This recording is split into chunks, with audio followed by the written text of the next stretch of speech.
Caesar അങ്ങോട്ടും കാര്യങ്ങളും കളിച്ചുകൊണ്ടിരിക്കുന്നത്. Enemies team 3 round എടുത്തിട്ട് നമ്മൾ 2 റൗണ്ട് എടുത്തിട്ടില്ലോ. അതുകൊണ്ട് നമുക്ക് കംബാക്ക് എങ്ങനെ അടിക്കണം. നോക്കിയപ്പോൾ നമ്മുടെ ടീമിലത്തെ 2 ആൾക്കാർ ഡെഡായി. ഒരുത്തനാണെന്ന് കാണാൻ നിൽക്കുന്നുണ്ട്. അതിന് ഓനെ ഒന്ന് നമ്മൾ കുത്തി പിടിച്ചെടുത്തിട്ടുണ്ട്. വേഗം തന്നെ ഓനെ പിൻ ചെയ്തേക്കാം, അല്ലെങ്കിൽ ഓൻ പൊങ്ങിയാലോ. അന്നേരം താഴെ നോക്കിയപ്പോൾ ഒരുത്തനാടെ ഉണ്ടായിനി.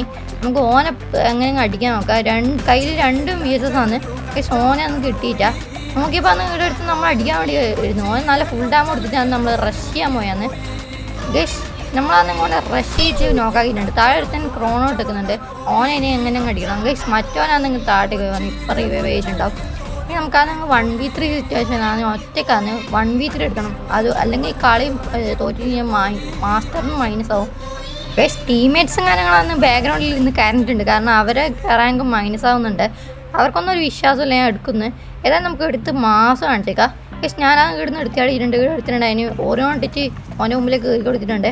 ഓനാന്ന് നമ്മൾ വിസ് കൊണ്ട് കുത്തി പിടിച്ച് എടുത്തിട്ടുണ്ട്. എന്നാലും മറ്റൊരുത്തിന് ഓസ്കാർ ഇട്ടുകൊണ്ടിരുന്നു. ഓനൊന്ന് ഞെക്കി പിടിച്ചാണെങ്കിൽ നമ്മൾ 1v3 കാര്യങ്ങൾ എടുത്തിട്ടുണ്ട്. അപ്പോൾ സബ്സ്ക്രൈബ് സപ്പോർട്ട് ചെയ്യുക. അപ്പോഴേക്ക് ബൈ.